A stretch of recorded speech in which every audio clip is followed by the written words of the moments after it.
You're listening to the Sass podcast. I'm your host, Christie Rocha, also known as Sass. I identify as a woman, a wife, and a mother. That should tell you a lot already. And over the last few years, I've learned the value of talk therapy. I have seen how my inner work not only enhances my own well-being, but also my marriage, my parenting, my relationships. And in fact, you wouldn't be hearing this right now if it weren't for the work I've done. My mission is to debunk the misconceptions and stigmas around what therapy is and who it's for.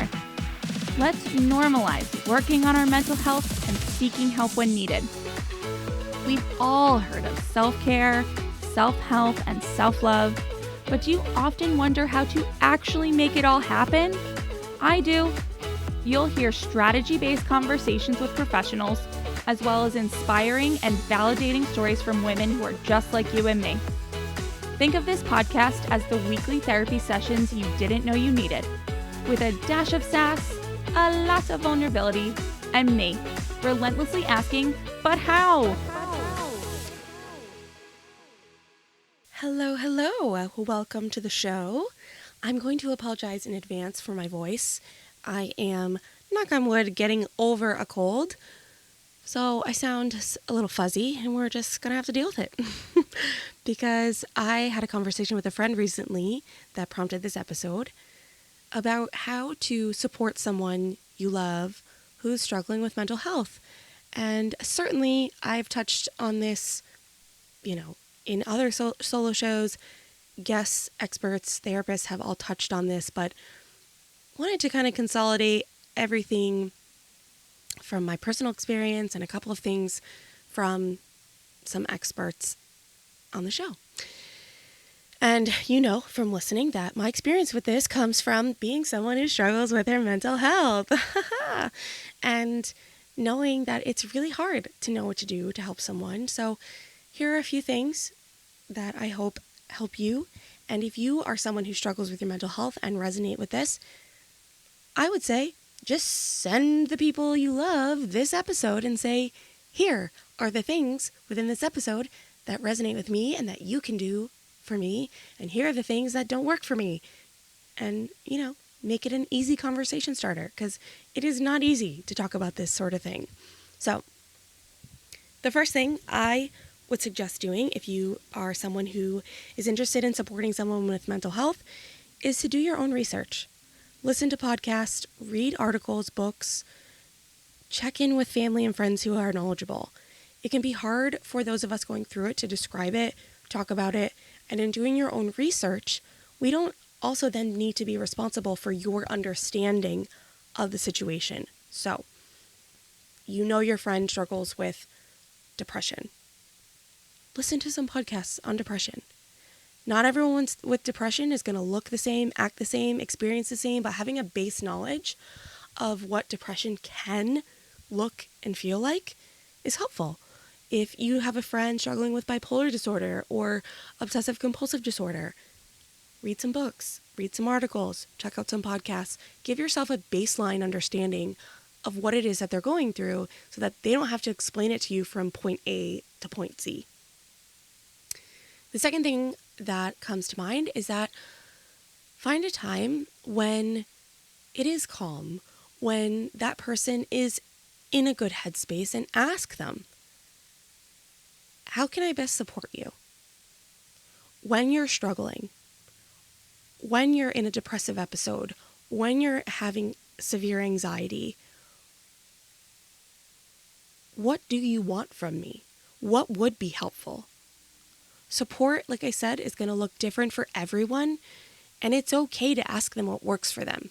But the clarification and the point to note here is that the best time to ask them what works for them is when they're in a good space, not at the moment that they need it the most. Third suggestion would be to take things that are normally this person's responsibility off their plate when you can. And the thing is that you have to know this person, right? So this could be your partner, this could be a parent, this could be a child. Things that are normally their responsibility, just do them. You don't need to ask, just do. It is hard enough for this person to get themselves out of bed, to brush their teeth, to wash their hands. If this person is a mother, she's using every ounce of herself to take care of her children as best she can. So any task from small to large that you know is her responsibility that can be taken off, do it. The next is to communicate some of your own struggles. I know for me, I want to know that I'm not the only one feeling super anxious or depressed or spiraling. There is bonding in sharing. And if you feel confident in your ability to sort of thread that needle between sharing your own experience and still being supportive, please go for it. It is so nice to be distracted and to be taken away from our own problems and our own struggles and to just hear about someone else's for once. And it really bonds you in the end. The fifth thing I would say is to just absolutely know and trust that whatever that person is going through is very real. Even if you cannot possibly imagine it, know that it's real. Validate and reassure them that while you can't understand, you know how real it is. And an example that comes to mind for me is I shared with my husband recently. At this point, I can't remember if I've shared this on the show or not, but I was just feeling so overwhelmed. I was having a really bad day, feeling depressed, and he's sitting there looking at me at the table like, what's going on? Talk to me. And I said to him, I was like, I'm at a point where I have enough self-awareness to know that the intrusive thoughts that are spiraling in my head right now are not me. Those thoughts are the depression talking, but they feel so real that it's hard to just, I can't just stop. I can't just stop. And those thoughts were around, I can't imagine being a parent for the rest of my life. How am I supposed to parent for the rest of my life? That feels entirely too overwhelming. It feels like, I think I did share this on the show, now that I'm saying it. I think I shared it on the Becky Experience show.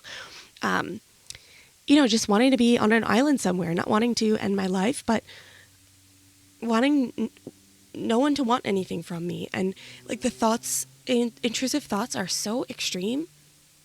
And although I know that those thoughts are the depression and not my true self, they're still very real. I'm still experiencing them. I'm still having to process them. So validate that. Reassure us that I know it's real. The next thing I would say is to ask them to create a list when they're feeling good. Have it saved in their phone or write it down and take a picture of it, of things that you can do and say that will support them when they're in a hard place. So, and this was an idea from Sunni on, I can't remember the episode number, I'll link it. If Sunni has on her list, take a walk as being something that she knows she needs to do when she's in a depressive episode, maybe you as the support friend have that list and call her and say, Sunni, do you want to go for a walk? I think that would be really helpful. That'd be really cool. And you know what? I need to make a list. And I'm writing down now that I need to make a list to send to the people that always want to help me and don't know how. And I don't know how to tell them how. It's hard. All right. The next thing is to reach out to their partner. If you're not their partner, reach out. I can tell you that I would be really reassured by having someone check in with me via my partner, because it means I don't have to explain and I don't have to be on the phone. And if that's not possible, it's at least I know someone is checking in.